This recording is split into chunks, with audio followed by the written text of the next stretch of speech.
Hola amigos, amigas, just passed the Philippine Nursing Licensure exam last November 2021 and promised God to share my knowledge once I pass the board exam.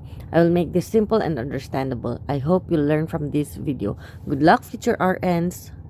So today we will talk about laryngeal cancer and syempre mayroon din tayong Q&A with rationale. I-rationalize natin kung bakit yun yung tamang sagot and bakit yung iba is maling answer.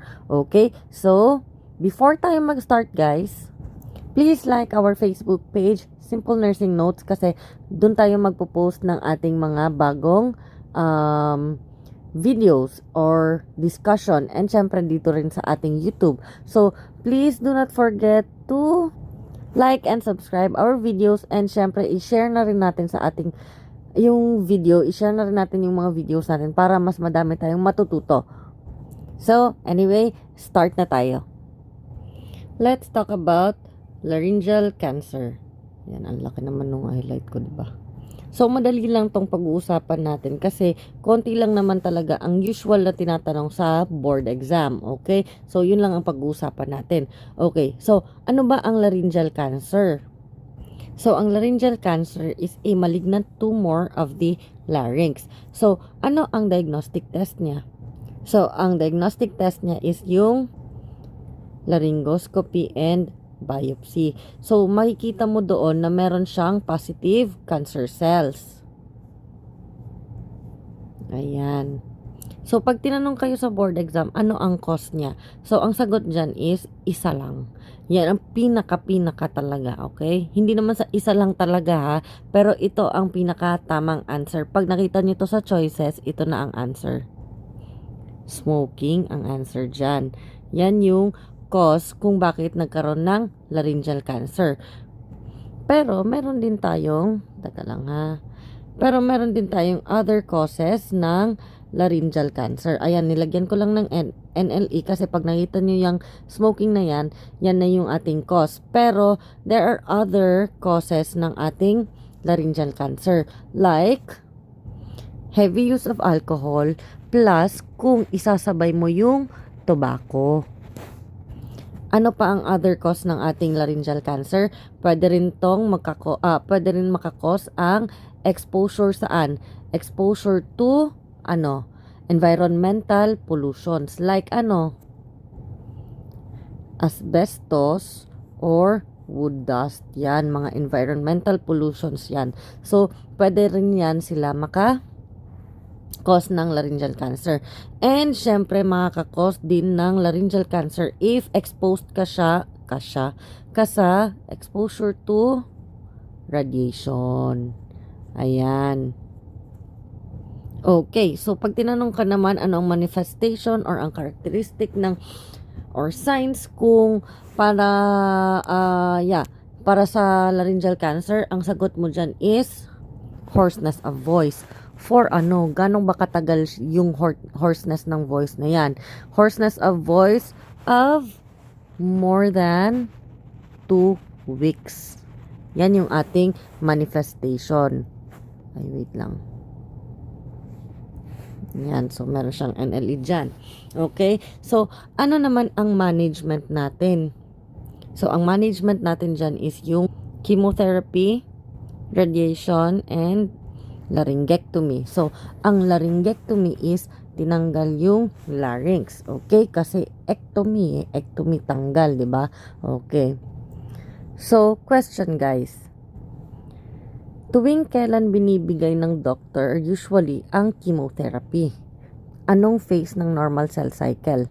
Or anong phase ng cell cycle binibigay ang chemotherapy? During anong phase? M phase or what you call mitotic phase. Okay? Bakit ba mitotic phase? So, kasi meron siyang, dyan sa mitotic phase is meron or nagdi-divide kasi siya ng cells. Okay? So, guys, itong chemotherapy radiation, meron na tayong nagawang video niyan sa ating YouTube channel, and also yung ating normal cell cycle phase, ayan, pwede nyong i-check sa ating description box, i-click nyo lang yung link doon, makikita nyo doon yung ating discussion regarding normal cell cycle phase kasi lumalabas din yan sa ating board exam, kaya panoorin ninyo. Very simple lang din yon and madali lang, okay? So, okay, balik na tayo sa ating discussion. Before tayo bumalik, okay, question, tuwing kailan ba binibigay ang radiation? Anong cell cycle? Saang cell cycle phase siya? Okay, so malalaman din natin yan pag napanood natin yung video ng normal cell cycle. May lalabas na link dito sa ating upper right. Ayan, yung upper right natin. I-click nyo lang or doon na lang tayo sa description box natin.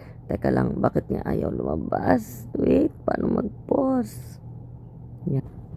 Also, balikan muna natin. Okay, erase ko muna to si laryngectomy. Diba si radiation, meron 2 types ng radiation. 2 types. Sino nga ulit yon? Si internal or also known internal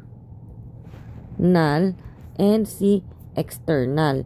Sino dyan? Si brachytherapy. Si brachytherapy, si internal. Diba? Brachytherapy. Si external is si teletherapy.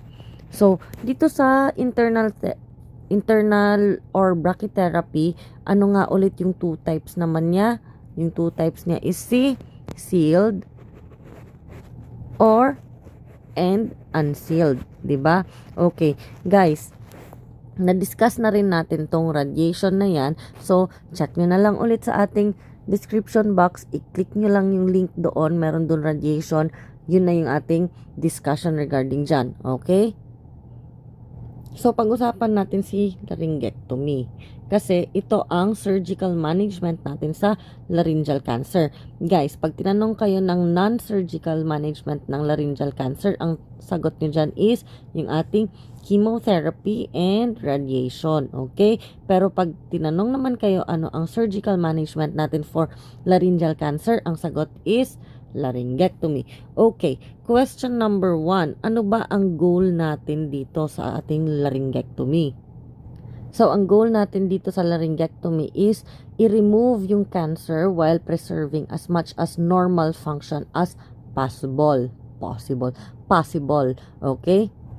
So, saan nagdidepende yung surgical intervention natin dito sa laryngectomy? Siyempre, nagdidepende siya sa ano? Sa tumor size, sa location, and sa amount ng tissue na tatanggalin or to be resected.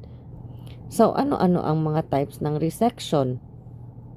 So, number 1, meron tayong chordal stripping. Number 2, meron tayong chordectomy. And number 3, meron tayong partial laryngectomy. And lastly, meron tayong total laryngectomy. So, lahat na yan. Okay? So, kung meron kang total laryngectomy ang gagawin sa'yo, ang mangyayari yan is magkakaroon ka ng permanent na airway opening. Ang tawag dyan is yung laryngectomy stoma. Ayan. Okay? So, permanent na ang airway opening mo. So, ano ang nursing action or nursing intervention mo during immediate post-op? Ano ang priority mo dyan?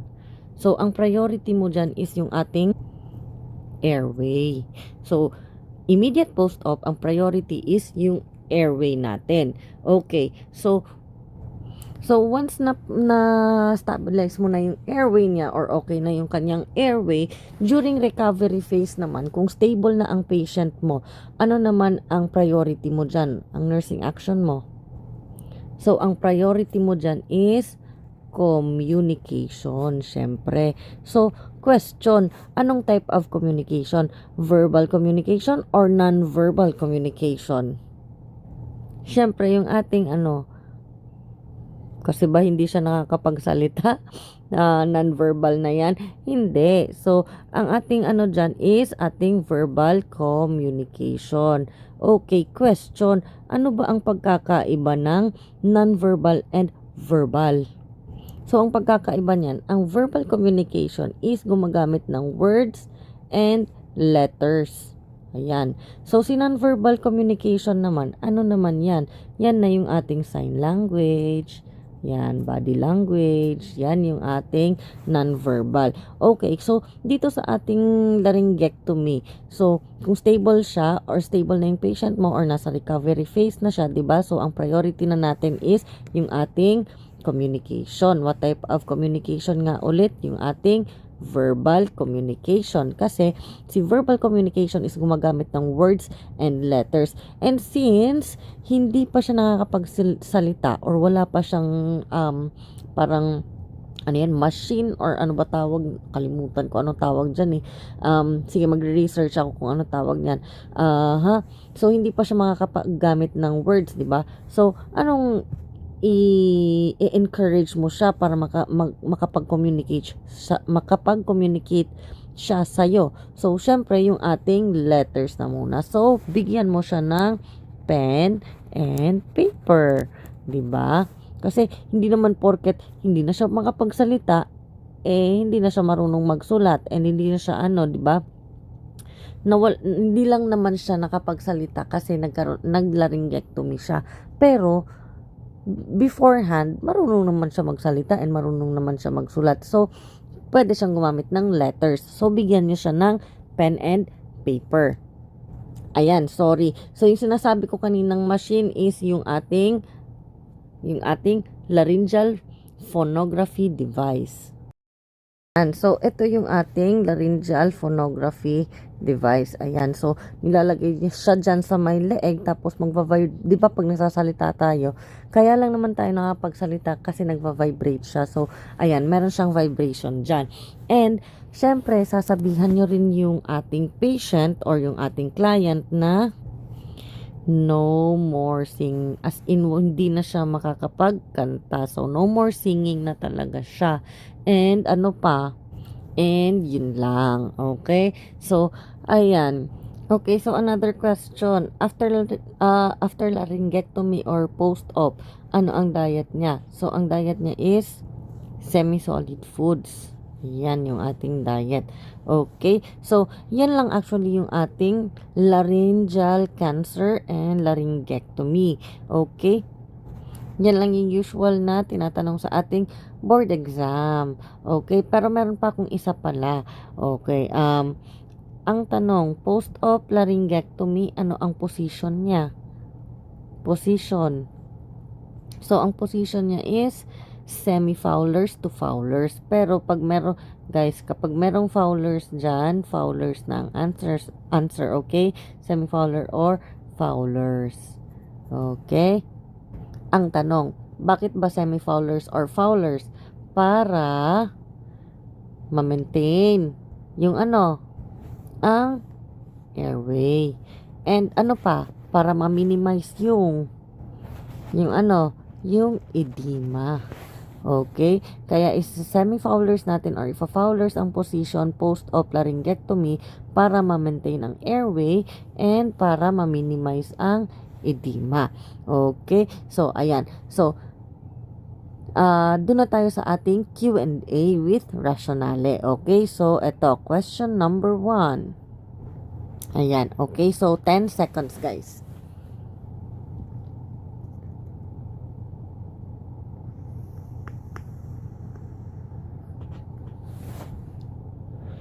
Okay, sige. And, basahin natin yung question. So, yung question is, a client who has a laryngectomy for laryngeal cancer has started oral intake. The nurse determines that the first stage of dietary advancement has been tolerated when the client ingests which type of diet without aspirating or choking. Okay. So, ano ang sagot nyo dyan? A, bland. 1 bland, 2 full liquids, 3 clear liquids, or 4 semi-solids. So, ano ang sagot nyo dyan? So, ang sagot is semi-solid foods. Bakit nga ba semi-solid foods? Kasi, guys, kasi itong full liquid and yung ating clear liquid is mas prone siya sa aspiration. Ayan. And bakit naman wrong itong si bland diet? Kasi yung bland diet, may ibang bland diet na kasama yung ating solid foods. So, baka hindi pa niya ma-tolerate yung tawag na ito, yung ating solid food. Ayan. Kaya, ang tamang sagot is yung ating semi-solid foods. Ayan. Okay, ito, question number 2. 10 seconds.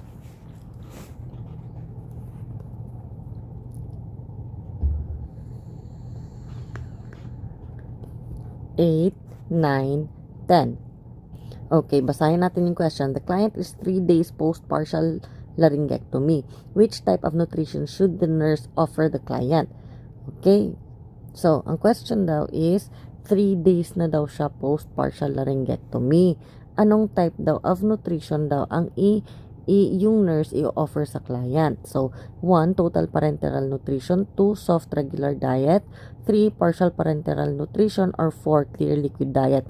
Guys, alam ko, pareho lang to sa question number 1. Iniba lang kasi.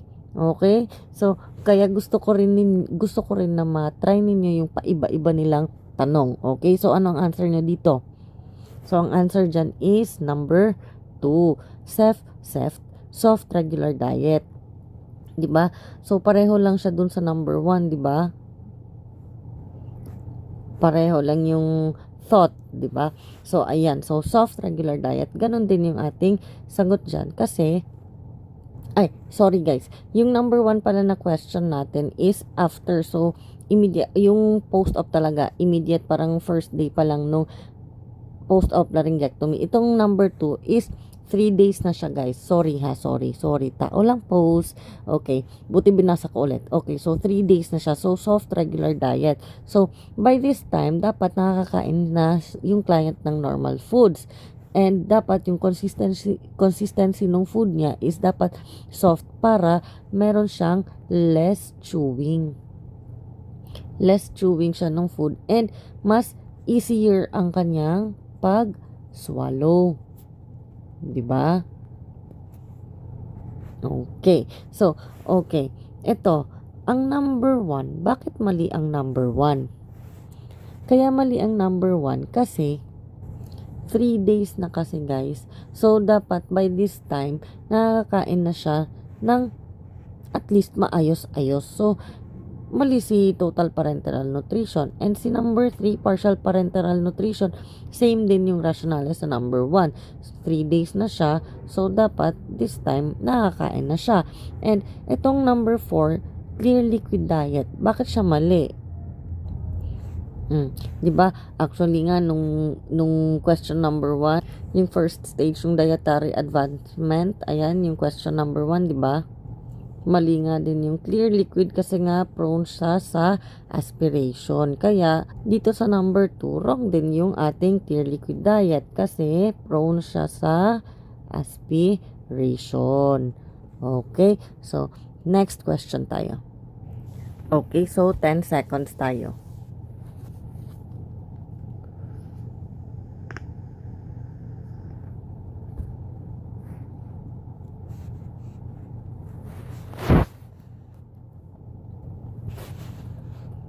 Okay, so question. The nurse is writing a care plan for a client newly diagnosed with cancer of the larynx. Which problem? L yan guys. L. Problem is the highest priority. So, gumagawa daw yung nurse ng care plan para sa client na newly diagnosed with cancer of larynx. Ano daw ang highest priority? So, 1. Wound infection. 2. Hemorrhage. 3. Respiratory distress. Or 4. Knowledge deficit. Ano ang answer nyo dyan? Okay. So, syempre, ang answer mo dyan is respiratory distress kasi mas priority ang airway, 'di ba? 'Di ba? So, usually itong number 2, hemorrhage, priority din siya, pero mas priority pa rin ang breathing, 'di ba? Ang wound infection, bakit naman siya wrong? Bakit wrong si wound infection? Kasi ang wound infection is natitreat siya. Unlike yung sa airway, if mawalan yan ng hangin, di ba 5 minutes lang, pag walang hangin ang utak yan, pwede nang ma-deads, di ba? So, mas priority pa rin ang airway. And kung titignan natin sa Maslow's hierarchy, ano ang pinakauna natin? Yung physiologic needs. So, ano ba ang nandyan, di ba? Airway, di ba? O, di ba? And dun din sa ating ABC, 'di ba? Ano ba ang airway, 'di ba? B, breathing. Tapos yung last is circulation. Okay, so itong number 3 nasa airway. Si number 2 yung hemorrhage is nasa circulation, o 'di ba? So mas mauuna pa rin talaga yung ating respiratory distress, yung ating airway. Ngayon naman itong number 4, bakit naman wrong siya? Siya naman yung pinaka last priority. Kasi, ito si knowledge deficit natin is a psychosocial problem. Psychosocial problem siya. Ayan, so psychosocial problem siya. So, nasa last na siya. Okay, so gets nyo. Ayan. Okay, so next question. Pasukan natin ng legal. Nursing yung legal ethics, di ba? Okay, so 10 seconds, guys.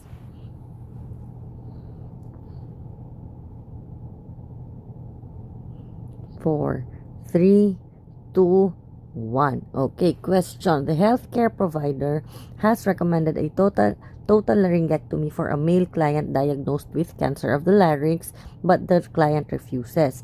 Which intervention by the nurse illustrates the ethical principle of non-maleficence? Okay. Anong answer nyo dyan? 1. The nurse listens to the client explain why he is refusing surgery. 2. The nurse and significant others insist that the client have the surgery. 3. The nurse refers the client to a counselor for help with the decision. 4. The nurse asks a cancer survivor to come and discuss the surgery with the client. Okay, ano ang answer niyo dyan, guys? Sige nga, balikan muna natin ang question. So, nag-recommend daw yung healthcare provider na magkaroon siya mag-undergo siya ng total laryngectomy kasi meron siyang cancer of the larynx. Pero yung client daw nag-refuse. So, sa ano daw dyan sa apat na option, yung nag-i-illustrate or nag-i-illustrate ng non-maleficence. Okay, so anong answer niya dyan? So, ang answer dyan is number 1. So, bakit yan ang answer?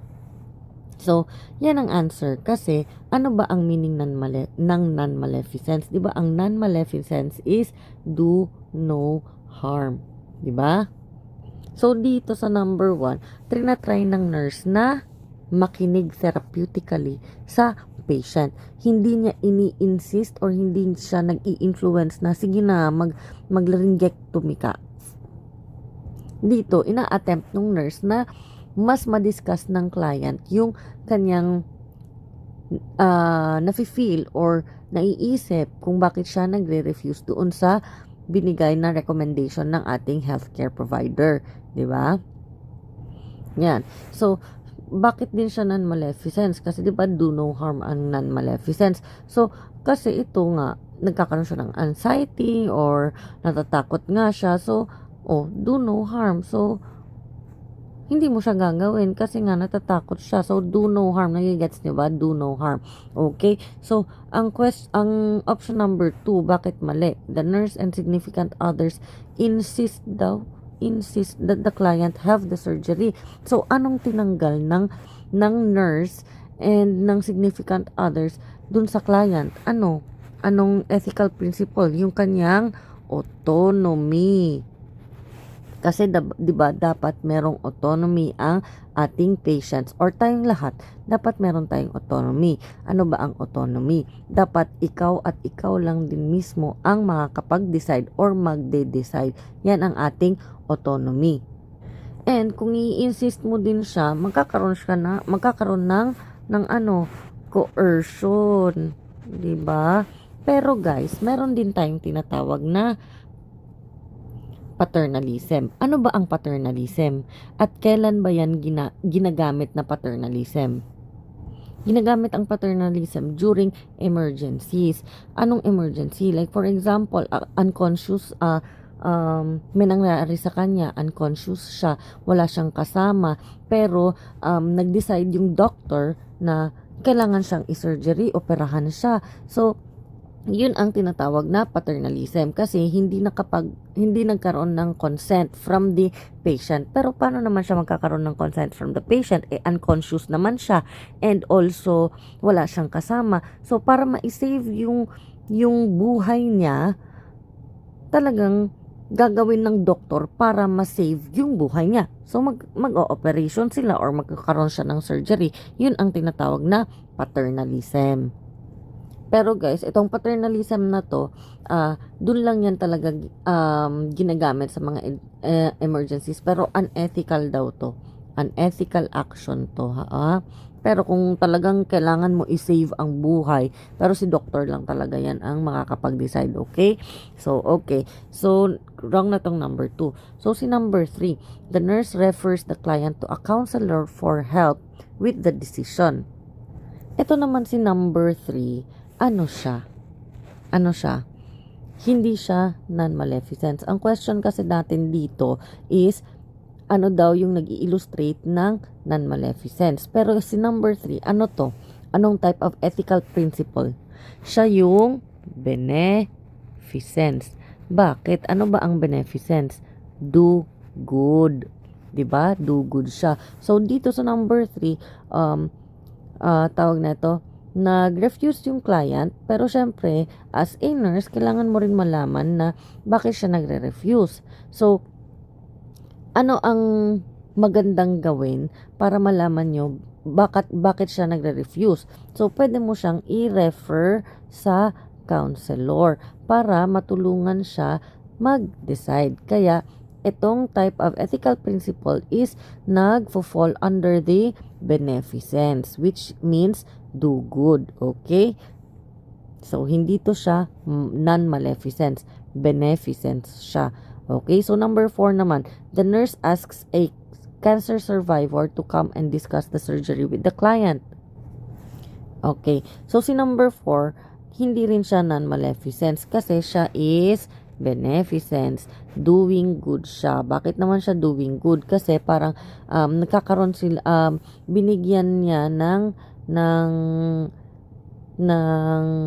kausap na kagaya niya, nagkaroon ng cancer pero survivor na siya. So parang magkakaroon ng kausap para makarelate sa kanya. So parang nagdudugod ka para mas makapaglabas siya ng feelings niya.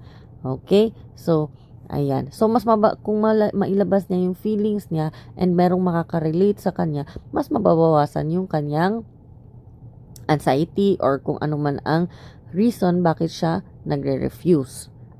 And by that, makakapag-decide siya ng mas maayos and mas makakabuti para sa kanya. Kaya, beneficence siya. Doing good. Okay? So, yan yung ating laryngeal cancer with yung discussion natin ng laryngectomy. And yung na-discuss natin, yun yung usual na mga lumalabas sa ating board exam. Okay? Ayan. So, I hope marami kayong natutunan sa ating discussion today. And meron tayong mga other topics na na-discuss na sa ating YouTube channel. Yung ating normal cell cycle phase, guys. Diyan, maraming hindi naman maraming, mga 3 or 5, marami din.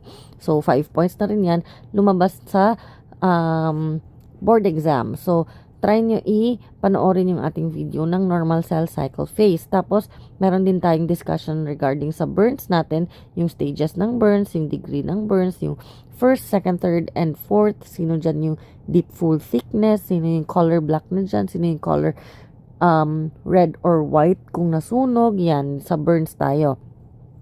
And meron din tayo yung ating Parkland formula. Ano ba ang Parkland formula? Ang Parkland formula is kung gaano kadaming fluids ang ibibigay natin sa ating mga nasunog na pasyente. So, meron tayo dyan formula para makuha kung gaano ba kadami yon. And meron din tayong types of isolation. So, ano ba tong types of isolation? Meron kasi tayong dalawa, yung ating reverse isolation and yung ating standard isolation. So, meron din tayong video niyan. Nasa description box, pwede nyo i-click yung ating link doon para mapanood itong ating mga videos.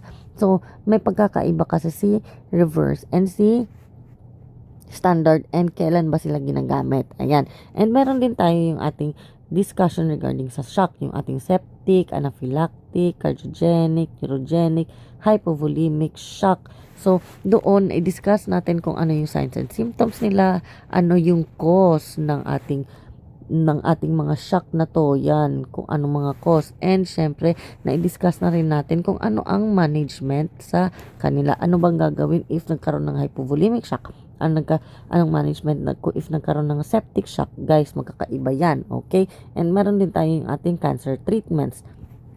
So sa cancer treatments natin, meron din tayong video. So, check na lang sa ating description box. Andon, pwede nyo i-click yung ating link doon. Plus, meron din tayong chemotherapy and yung ating chemotherapy drugs. Diyan sa chemotherapy drugs naman, yung discussion natin dyan, ano-ano ba yung mga meds na binibigay during chemotherapy? So, sinong medication yung nakakakos ng alopecia? Diba? Tapos, sinong medication ang nakakakos ng peripheral neuritis? Yan. Sino ang nakakakos ng cystitis? So, check nyo yung ating video. Meron doon. And dito naman sa radiation, yes, yung ating type ng cancer treatment, isang cancer treatment natin, na i-discuss natin yung ating brachytherapy and teletherapy, yung internal and external. Sino doon yung radioactive or yung nakakahawa, sino yung hindi nakakahawa. Plus, meron din tayo yung ating normal and abnormal breath sounds. So, saan mo maririnig si vesicular sound, si bronchovesicular, ayan. Tapos, si stridor, yung mga ganyan ng mga breath sounds natin.